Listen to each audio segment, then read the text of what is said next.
All right. Well, welcome to Distance Learning with Harris yet again. And this interview we have is with my good friend Brad LaMotte, who works for Baylor University Theater Department. And I will let him tell you a little bit about himself. Why don't you give us like a little rundown bio about you? Tell us about your family, your life, whatever you want to put in there, and then we can start asking some questions. I'll let Sure. you go for it. All right, cool. Well, as Chuck said, I am Brad LaMotte. I am the assistant technical director of the Baylor University Theater Department. Um, I've been doing theater for a long time now, since 2006, my junior year of high school. Um, I would identify myself as a maker these days, because that is a broad and all-encompassing term that I believe is a little more fitting to what I do. I've got a wonderful wife and two beautiful children. So life is busy when I'm in the workplace or when I'm at home, but it's a blessing. It's wonderful. So I'm a truly lucky man. Um, yeah, that's it. That's life right there. Awesome. Awesome. Well, so yeah, you answered one of my first question there. How long have you been doing that? So, you did, of course, you did theater in high school. You did theater in college at Baylor. Mhm. But tell us about like your current job. How long have you been doing your current position that you do? So with our last two shows being canceled, I've just wrapped up my third season with Baylor University. Um, Prior to that, I was teaching at high school for 3 years, and then prior to that, a middle school for 1 year. That's for you, Chuck. Collectively, I've been in educational theater for, what's that math there, 7 years now, going on 8. And it's a wild ride. Hang on, I just got a text from my wife. She needs my car keys. Sorry. All right. I will entertain us by that. That's part of quarantine. You know, we got to help our people out, take care of people that are doing things. So, all right, you're back. Yeah, y'all got the full view of the quarantine bod there. Yeah, man. I'm growing the quarantine beard myself, so Nice. feeling on that. So, all right. Well, tell us what a typical work day when you're working. Obviously not Yeah. now. When you're working, when you're at the shop, what does a typical work day look like for you? Okay. So what's kind of interesting about my current position is that I'm staff. So my entire role is supporting faculty in production. So they're, of course, they're teaching in the mornings. So generally what's happening in the morning half of the day is that I'm finding stuff to do. I'm working where I can. If we're working in the space, if nobody is, if we're building in, say, the Jones Theater and there's not a class in there, that's fair game. I'll go in there and I'll work on whatever needs to be worked on.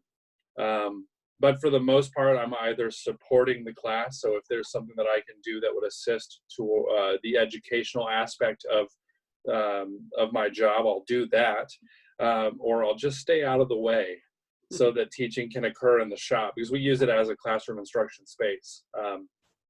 And so the first half is kind of a weird, kind of keep it down, stay out of the way kind of approach to the day, which is sometimes not super fun, especially when you start hitting crunch time. So from there, we'll have lunch. And right after lunch, we'll usually have a little window of time where it's just like, all right, now nobody's going to bother us. We can get after it. That's kind of the nicest part of the day, because I'm getting to do what I truly love to do, and that is just build. Just taking plans and make. When crew starts, that's when our students will join us, and that's when I kind of shift back into the overseer role. I'm in the trenches with them, and I'm building, but I'm also giving instructions and guidance and kind of overseeing things again. So it's many hats throughout the day, depending on what time it is. But my first and foremost goal is to assist the production. Uh, Anything else from that is just bonus. Right. So when it comes to like deadlines, you don't have the same schedule as say a director would have because you have hours, right? Like you're there from a certain amount of time. So I mean, I'm sure when it's like tech week, you're there and you're helping finish things out. But for the most part, you do your part and then go home, right? Oh yeah. Well, I mean, so I work 8 to 5. Yeah, that's it. I mean, they're really good about like, all right, cool. Like, thank you for your work today. We'll see you tomorrow. It's really nice, especially like I said, I've got a family, so it's wonderful to have that set time of like, all right, cool, peace out, see you guys later, and it's good work today. Carry on. Even during Tech Week, so sometimes I'll do the scenic designs for some of the main stages at Baylor. That's the only time that I'm expected to stick around during Tech Week, because then my job would be to watch the show, give notes to myself, which is a weird thing. I'm the scenic designer, but I'm also serving as the master carpenter. And so I'm watching the show and oh, well, that needs a touch up paint. I'll write that note down. And it's like, okay, well, tomorrow, I guess I'll be doing that. So that's always kind of a bizarre thing, but for the most part, yeah, I mean, 8 to 5 done, carry on. We try to limit weekend work calls. We set our weekly goals. If we meet them and we feel like we can cancel a weekend call, we will. We've got a pretty good success rate of doing that.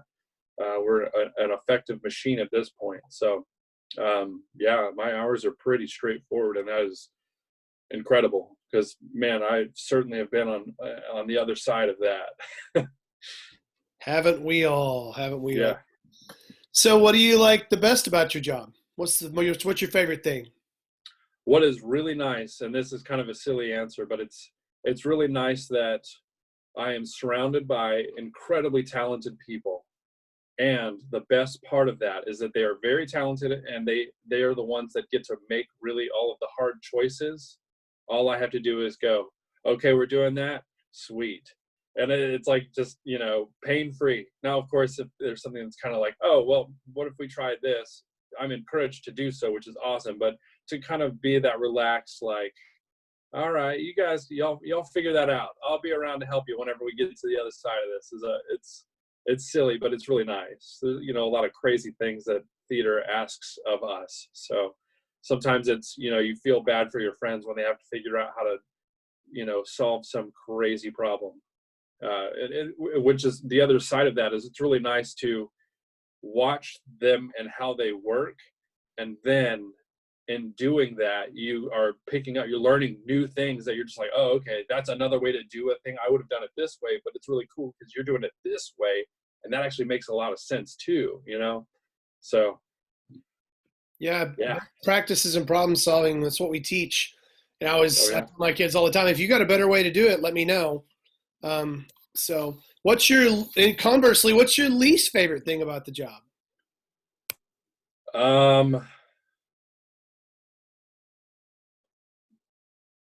Dude, I don't know.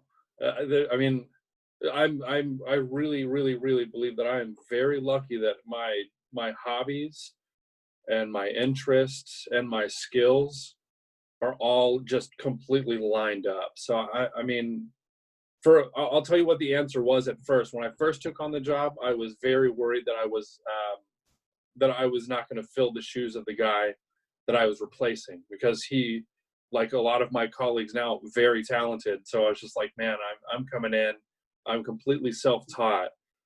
And this guy, he had fight choreography certification. He was a welder. He had worked for ZFX, so he was great at rigging and flying people and all kinds of stuff. And now I was just coming in with like, well, I watched a couple of YouTube videos and I can operate a circular saw. So that was that fear at first. What's really nice is that I've learned a lot, and I think that I have created a new kind of large shoe that someone would have a hard time filling, which is, that's the goal in any workplace. Metalworking would be my answer. When I first started, metalworking was just a thorn in my side, and I had such a hard time with it because with carpentry, it's very forgiving. If you don't like how something looks, you just take that screw out and then that board, disassembles, and you carry on, you fix it, and you put it back together. You're good to go. With welding, it's like you make a mistake, you have to cut it out, and that's a whole process. And then you probably can't reuse that piece because now it's missing a pretty considerable chunk of metal that, so now you have to go and find another piece of steel, cut it, bring it back in, weld it again, and this time, despite all of that frustration, you have to stop and go, okay, all right, let's slow down. Let's take our time and make sure that we're doing this correctly so that I'm not doing this all over again. Having said all of that, metalworking is fun. We don't have a welding I don't have any welding capabilities, I don't think, at Austin High. Of course, our shop space is weird. It's in the theater space because we don't have necessarily a shop. We have one, but it's used for storage and it doesn't have any ventilation. It's over in our back. But so what led you to your current job? What got you there? Well, we want to go all the way back to the beginning, the humble beginnings of yours truly. What actually started this whole thing, and it's kind of a funny story. I had an awesome teacher that was my video technology teacher. Unfortunately, she had cancer and she passed away. And so she was replaced mid-year with someone else. And like a classic angsty high schooler, all I wanted in the world was that teacher to come back. And so I was a real big jerk to the new teacher. And she finally got enough of my BS with her. And so she took me to the counselor and was like, all right, dude, you're going to get a new class. The counselor looks at me and goes, you want to take art? You want to take theater? Those two classes that they just throw people in mid-year. And so I was like, well, I already know how to draw. I've been drawing since day one. So I guess I'll take theater, which was just like such a throwaway choice, I thought. I'd take theater. It's with Natasha Tollison. As infamous as she may be, she's a wonderful teacher. And so she basically was like, okay, cool. I see that you've got sketchbooks. You seem like the artsy kind of type. That's great. I've got a place for you. That classic theater teacher is going to exploit all the talents of all the students. And so I started painting, and I enjoyed that. I was working on a scale much larger than I had been previously because everything was captured on a little 8.5 by 11 sheet of paper. Well, now all of a sudden we have a 20-foot massive structure, and I'm painting it, and it feels really nice. And so that's all it took. Hanging out with other weird kids who were a lot like me was really comforting because I had spent years just wandering through the desert trying to find other weirdos like myself. And so just honestly, between being able to do something substantial that I could see tangible physical results and doing that with other weirdos like me, that's all it took. From there, it was, I'm going to go to school for this. This is a thing that people do, I guess. and because I grew up in a house that, college was encouraged, but there wasn't a clear defined, like, oh, okay, well, at this point in time in the year, you should be applying for colleges. You should be touring colleges. You should have a list of like what you want in a school and what you're interested in. None of that. This is all foreign to me. So Natasha Tollison actually encouraged me to go to a community college, and I went there for a couple of years, and I just kind of grew more skills. Transferred to Baylor, just continued that process, continued painting.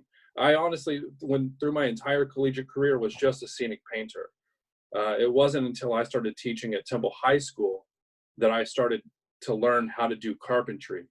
And see, I think some of those skills are relative. If you can understand perspective and color theory, you've kind of got your mind primed for other aspects of, say, carpentry or making or anything like that. So I started kind of just taking in a ton of content. YouTube has a ton of great stuff for building. Instagram is a fantastic resource. Pinterest has great stuff, and I was reading magazines, listening to podcasts. And so honestly, I would consider myself a self-taught carpenter. And I've kind of honed those skills through my work through Baylor especially, I've grown immensely under the guidance of some of those guys of just like, hey, this is what we do, this is why we do it, this is how we do it. And then, it's kind of nice, that confidence of someone else going in and again, like I said earlier, they've figured out how to do things because, they're brilliant. They've got experience. They've been through grad school. And it's just nice to have that confidence and kind of, to go in and say, this is how we do it. Great. I'll do that and carry on. So it was a very long-winded way of how I got here. I hope that's satisfactory. Fantastic. So what kind of interest, abilities, and skills would help a person to be successful in your occupation? Man, honestly, what I'm doing is I would consider it very similar to any other aspect of theater. Anything that you can pick up and learn, almost literally anything you pick up and learn, you can use in some way, shape, or form. I'll give you an example. Over this break, I'm sitting at home quite a bit, just like all of you. And my thought process was, well, let's take this time to learn something new. So I bought a really cheap little 3D printer, and I've just been printing stuff, just figuring out how to use the software side of things, incorporating that into kind of my workflow. I'm more interested in using it for model building, for scenic designs, but just kind of futzing around with it and seeing, what I can create with my 3D printer. So that's been a fun new venture. But honestly, like I said, you can pick up random, people who are building homes have awesome little tricks and like jigs that they've made to make their processes work. There are things that you can pick up from those videos, even though building a home is a little more serious and has a lot more codes and stuff than what we might use in our structures. But there is so much stuff that you can just pick up and use in some way, shape, or form. So, honestly, whether you're an actor or a technician, anything, pick up anything. It will work in some way, shape, or form for your craft. So, and so to piggyback on that, what type of education, training, or technical knowledge or experience is necessary for what you do? Yeah. So my current position requires a bachelor's degree, and that's mostly because I assist with teaching. I'm the teacher of record for the production lab for the students who come in and build with us for 3 hours a day. And so at the very least for my position, you need at least a bachelor's degree. A lot of my colleagues are, they're rocking the masters, of course, required to teach at a collegiate level. So I'm the low man on the totem pole with my bachelor's degree. But as far as professional theater or regional or community theater, degrees aren't necessary. They're nice. The experience is wonderful. I would encourage most to seek one. But if you've got the skills and you start to build a resume, that's what people are more interested in, I believe. So. Very cool. All right. So just to get the idea that theater is a cross-curricular thing, of course, tell us how you use math, writing, technology, science, any of those things, how you use those in your job. Right on. Dude, all of that stuff. I mean, science is, in the way that we build platforms, we're thinking about the physics. If we leg this platform up over 6 feet, well, we've got to cross brace it because physics are a thing. And if this fails, that's not good. There are people on it or under it, math is crucial, but I'm finding when I'm doing carpentry, what I'm trying to do is take math out of it, which probably doesn't make sense out of context, but reading a tape measure is math. Building and construction is geometry. So every single aspect of what we're doing is completely dependent upon math and science. What I find is really kind of fun is that we kind of trick students into learning math and science because it doesn't feel like math or science, if that makes sense. You know, it's just explaining the way that we build something, and describing how the force enacted upon this particular material constructed the way that it is. We're not going through and doing the science of it. It's just saying, hey, we leg this so that the weight's going through the leg, boom, carry on it. So we kind of get this really nice, like, simplified version, a digestible version of science and math. So math is, we use AutoCAD to basically do a lot of the math for us. It's a matter of drawing something on the computer. So here's your technology aspect of it. So it's a matter of drawing something on the computer, understanding how it works in theory, and then translating that into the real world. So again, like I've said already, there are so many aspects that if you just kind of pick up skills, you're going to be a better carpenter or a better builder or technician for it. So it's all related. It's all relative. All right, real talk. What could a student who's starting out in this or wanting to be a part of this field, what could they expect in the way of salary? What would they most likely find? I can tell you my experience working in education. What's really nice about education is it's a consistent paycheck. You know, it's not dependent on working on a show and looking out for the next show and like freelancing at night. So that's kind of nice. There's some comfort in that. So I support my family. My wife is currently without work, so I mean, I can't complain. I think that we're doing just fine, and I'm a salaried employee, for better or worse. Right now, for better, it's wonderful, but other times of the year, not so much. You know, you get paid the same whether you're working 40 hours a week or 70, and sometimes that kind of stinks. But yeah, I mean, as far as I can't complain.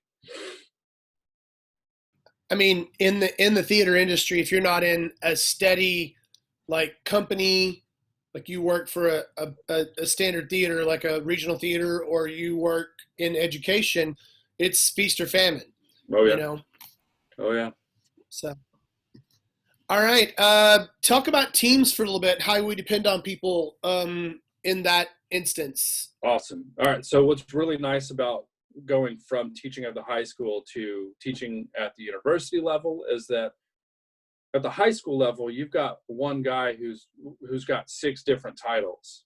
And the next guy and the next guy, you know, if you've got 3 directors, 2 directors, they're wearing a ton of hats, right? So what's really nice about the university is that there's a person, sometimes 2 or 3 for every single one of those things. And so working within a team is, you know, we have creative meetings. We all sit down as a group and we present our ideas. If I'm designing a show, say I'm gonna sit down, I'm gonna share my work as the scenic designer. I'm gonna share that with the director. I'm gonna share that with the costume designer, publicity, front of house. So the whole, you know, there's a whole room full of people who are working together on this production. And of course, their entire purpose is to also put on the best production possible.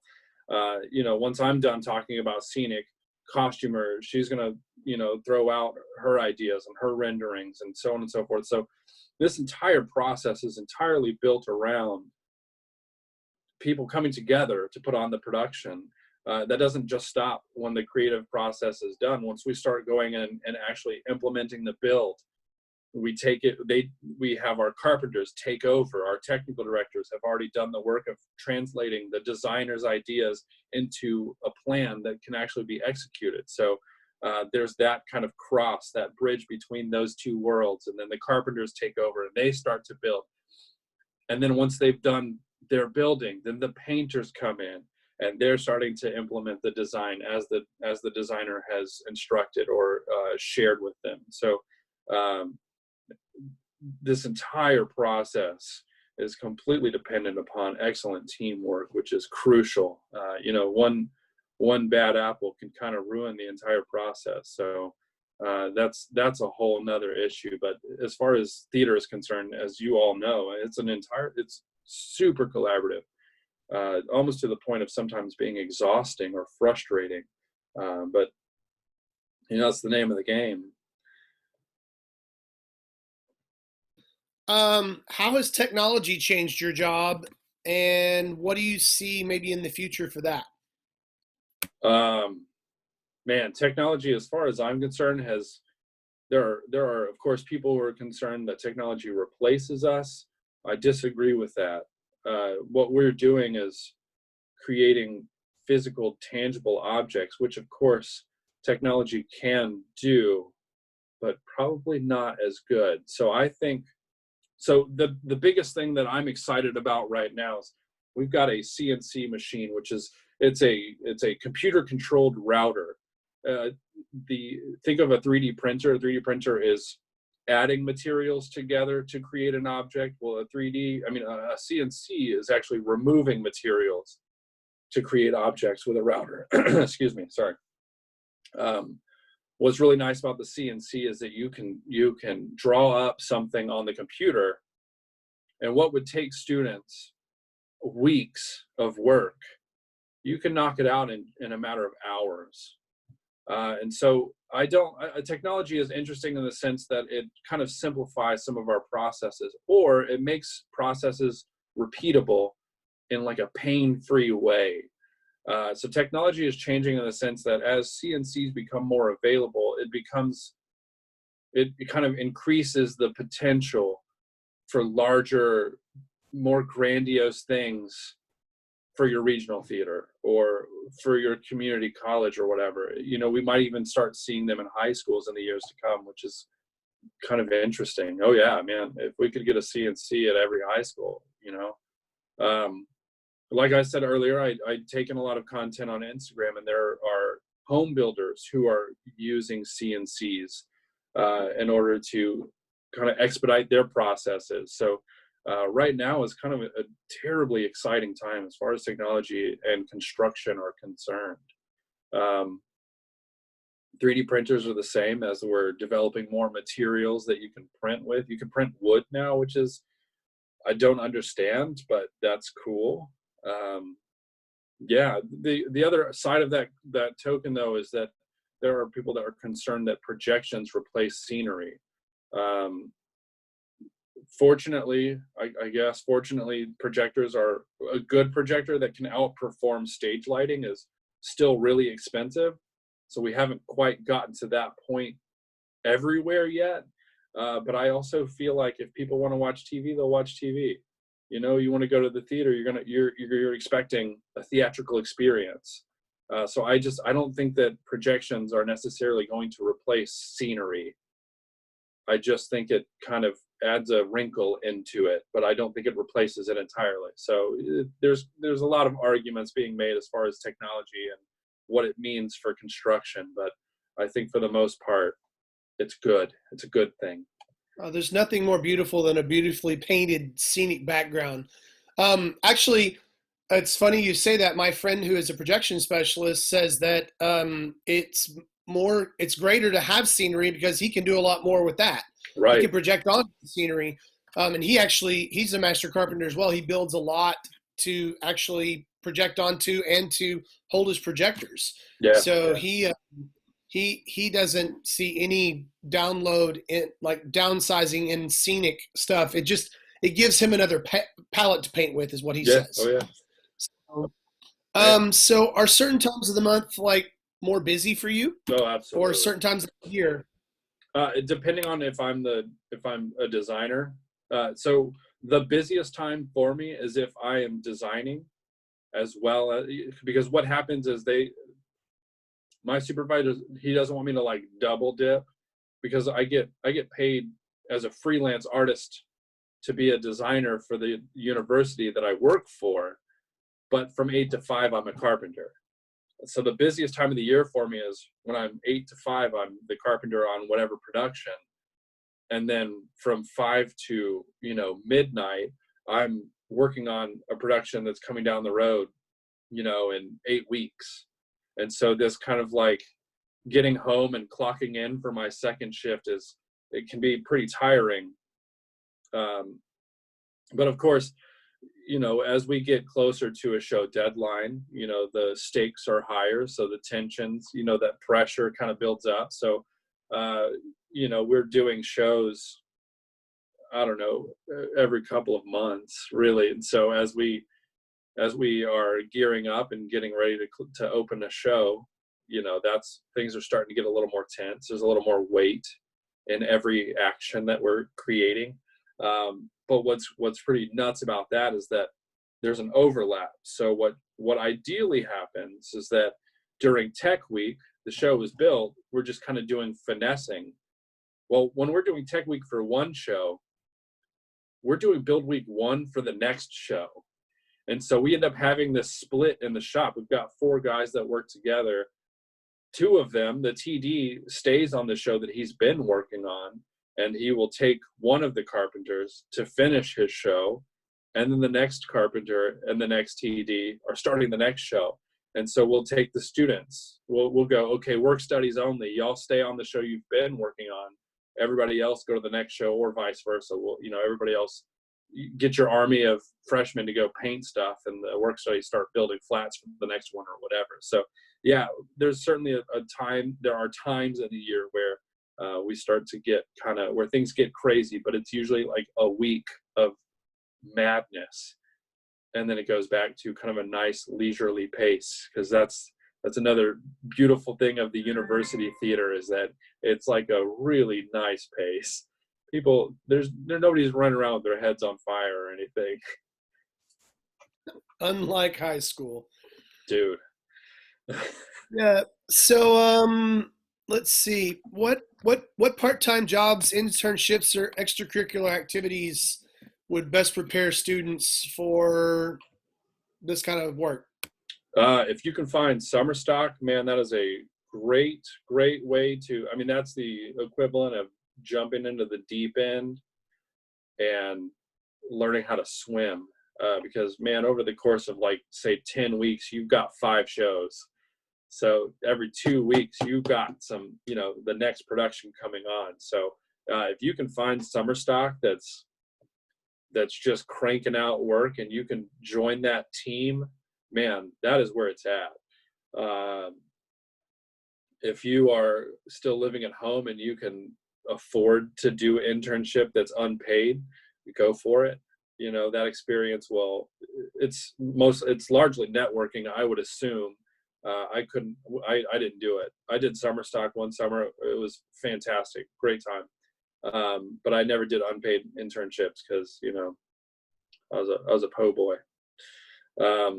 But if you can do that, if you can afford it, or you can go out and kind of spend a summer just going nuts in a summer stock, go for it.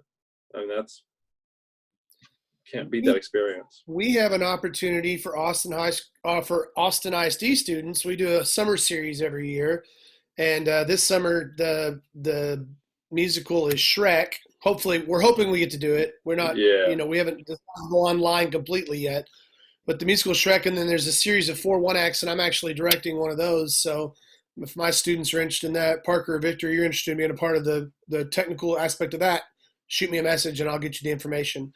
So that's all I got. I'm going to open it up to my students. Parker or Victor, do you have any questions for Brad? Parker actually loves to build, man. That's one of his things, I know for sure. So do you guys have any questions? You can unmute your mic and ask away. What's one of your favorite projects that you've worked on? My favorite project that I have worked on. I'm going to go with, and this is a little bit of recency bias, but we just, right before all of this craziness, we did a production of Yerma that had a river on stage. It was really cool because we ended up creating a system. And again, this is like I was talking about earlier, I'm so happy I don't have to figure these kinds of things out. I just have to see how it's done and then go, awesome, let's go do that. We had a river that at upstage, we had this like massive like basin of water. We had a pump feeding water out of that. It flowed downstage. We had a raked kind of like landform thing. The river flowed downstage, And then we had another pump that was pulling water from a basin downstage and feeding it back upstage to the other basin. So we had this nice, like, completely cyclical water formation thing that we ended up hiding within the set.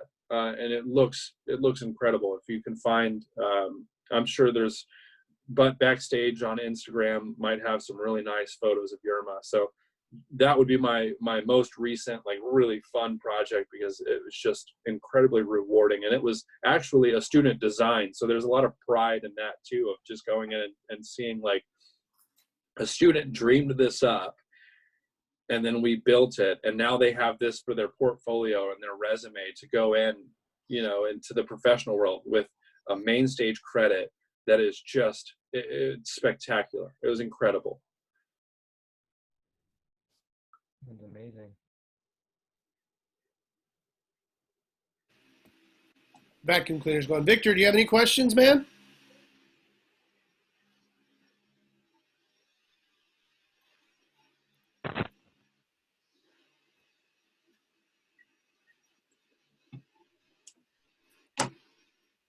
Victor, do you have any questions?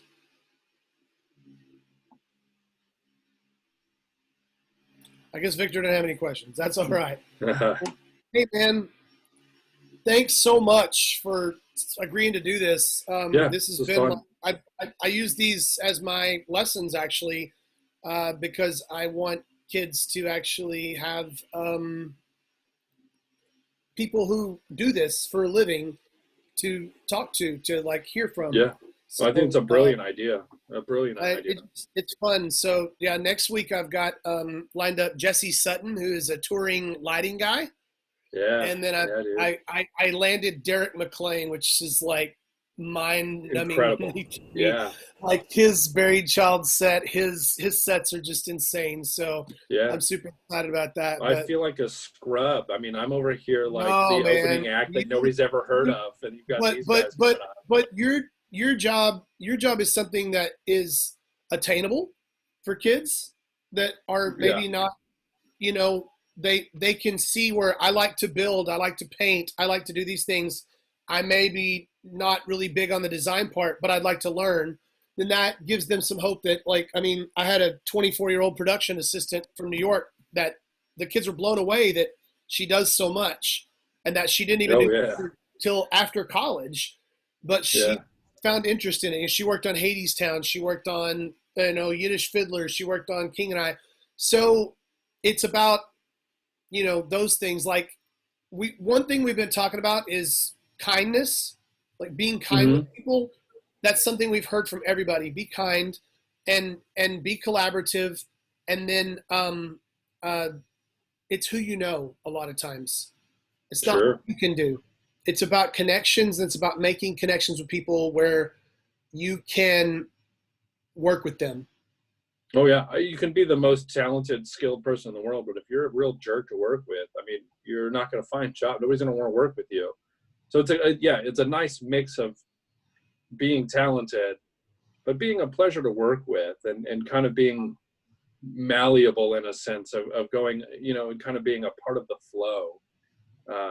Incredibly crucial in our line of work, really. Well, thanks so much again for being with us today, Brad. And we're going to have you down to Austin High when this is all over, man. We'll have you down to Austin High, and you show us some cool painting techniques so we can make our trees look more real than they do. So, dude, I'll tell you what, the last time I did Shrek, I was very displeased with the outcome. So allow me for myself to exercise those demons. Yeah, I'll come down and paint Shrek for you. Yeah, you come down for summer series, man. I'm sure they could use the help. I remember the proscenium from Shrek was made by lumber from Leander High School. So that was one of those things. Yeah. Brad loaned me stuff. I loaned him stuff. But we've been friends for a while, man. It's just good to see you, man. Yeah, likewise. I don't go. I haven't been through. I was going to say, this is a better interaction than the last time I saw you. You remember that? We were in Waco. Yeah, I was not happy. I thought this guy's cutting me off, but he's a friend of mine. My sons laughed about that. They were like, "Oh, Dad, you're such a jerk," It's fun though. Driving Good our times. Priuses on I-35 in the mess. Heck yeah. All right, dude. Well, hey, Yeah. man, take care, and we'll see you. Yes, sir. All over, man. All right. Yes, sir. See ya.